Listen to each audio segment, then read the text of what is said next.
Hello everyone, কেমন আছেন? আশা করি সবাই ভালো আছেন। আজকে চলে আসলাম ফাতেহাবাদ সাইফানুর কনভেনশন হলে 2000 লোকের একটা মেজবান রান্না করার জন্য। কনভেনশন হলে আসার পর গরু চলে আসতে দেখলাম। এখন গরুটা জবাই করা হবে, গরুর কাটিং চলছে। এফবির আদেশ, রেড জিনিস দেখানো যাবে না, তাই গরুর মাংসের কালারটা সাদা করে দিলাম। কসাইগুলোর কাজ অনেক চালু, তারা সুন্দর করে গরুটা কাটিং করছে। এখন গরুর মাংস কেটার পর ডেক্সিতে দিয়ে দিলাম। এই গরুটা প্রায় 7 মণ হয়েছিল। মশলা দেওয়ার জন্য এখন প্রস্তুতি নেওয়া হচ্ছে। পেঁয়াজ, আদা, রসুন বাটা সবকিছু এখানে রেডি করা আছে। এখন এই পর্যায়ে আমি মশলা দিয়ে দিব প্রত্যেকটা আইটেমে। সর্বপ্রথম পেঁয়াজ দেব, পেঁয়াজ দেওয়ার পর দেওয়া হবে এলাচি, দারচিনি। এবার দিয়ে দিব ধনিয়ার গুঁড়া। মেজবানিতে ধনিয়ার গুঁড়া একদম কম ব্যবহার করা হয়। এখন দিয়ে দিব হলুদের গুঁড়া। হলুদের গুঁড়া মিডিয়াম ব্যবহার করতে হয়, এটা কালার আনে। এ পর্যায়ে দিয়ে দিব হাটহাজারি মিষ্টি মরিচ, যেটা আমি সবসময় মেজবানিতে ব্যবহার করি। এই মরিচটা ছাড়া মেজবানি রান্না ভালো হয় না। এখন দিয়ে দিব লবণ। এ পর্যায়ে দিয়ে দিব জায়ফল চট্টিকের পাউডার। এ পর্যায়ে দিব সকল প্রকার বাটা মশলা। সর্বপ্রথম দিয়ে দিচ্ছি আদা বাটা। আদা বাটা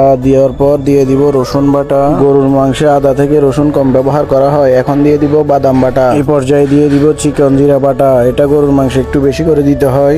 এখন দিয়ে দিব সরিষা বাটা। সরিষা বাটা একদম কম ব্যবহার করা হয়। এখন কাঁচামরিচ দিলাম, তারপরে পেঁয়াজ দিলাম মাসকলাইতে। যেটা না দিলে হয় না মেজবানি, তার নাম রাঁধুনি। এখন দিব রাঁধুনি। এরপর দিব সর্বশেষ তেজপাতা। এই পর্যায়ে দিয়ে দিব ভাইরাল জাহেদ বাবুর্চির হাত ধোয়া পরা পানি। এই নামে সবাই যখন ডাকে আমাকে তখন অনেক ভালো লাগে। এখন দেওয়া হচ্ছে সরিষার তেল। বানিতে সরিষার তেল দেওয়া হয়। এখন দিয়ে দিব সয়াবিন তেল। সয়াবিন তেল অন্য সব আইটেমে দিব, যেমন সোনার ডাল, নলার ঝোল, মাসকলের ডালে সয়াবিন তেল ইউজ করি। মশলা দেওয়া শেষ। এখন আমরা চুলায় তোলার জন্য প্রস্তুত নিচ্ছি। চুলাই রেডি, এখন উঠে যাচ্ছে চুলাতে। এক এক করে প্রত্যেক ডেক চুলাই উঠে যাচ্ছে আমাদের। এখন চুলার আগুনে স্পিড বাড়ে যাবে, কারণ মেজবানি রান্না করতে হলে চুলার আগুনের হিট বাড়াই দিতে হয়। বাংলা খাবারে আগুনের হিট বাড়াই দিতে হয়, চাইনিজে একটু আর একটু কম, ইংলিশে একদম লো হিটে রান্না করতে হয়। মাসকলে রান্নার জন্য প্রস্তুতি নিচ্ছি আমরা। দূরা করে আগুন জ্বলতেছে। এখন মেজবানি রান্নাতে এই আগুনের প্রয়োজন। মাংস কষানো হয়ে গেলে এখন রাঁধুনির পাউডার দিচ্ছি একটু করে। এই পর্যায়ে চনার ডাল, বাংলা কদু রান্নার জন্য বাংলা কদু দিয়ে ভালো করে কষাবো। বাংলা কদু দেওয়ার পর চনার ডাল দিয়ে দিব। চনার ডালটা দিয়ে ভালো করে কষানোর পর আমরা দিয়ে দিব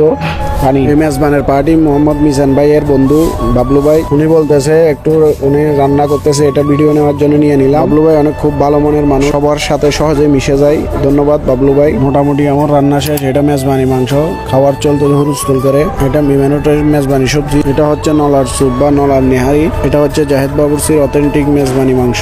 সর্বশেষ আপনাদেরকে দেখাচ্ছি সাদা ভাত, যেটা রান্না করা হয় ডিপ ওয়াটারে। ধন্যবাদ বন্ধুগণ, সবাই দোয়া করবেন আমার জন্য।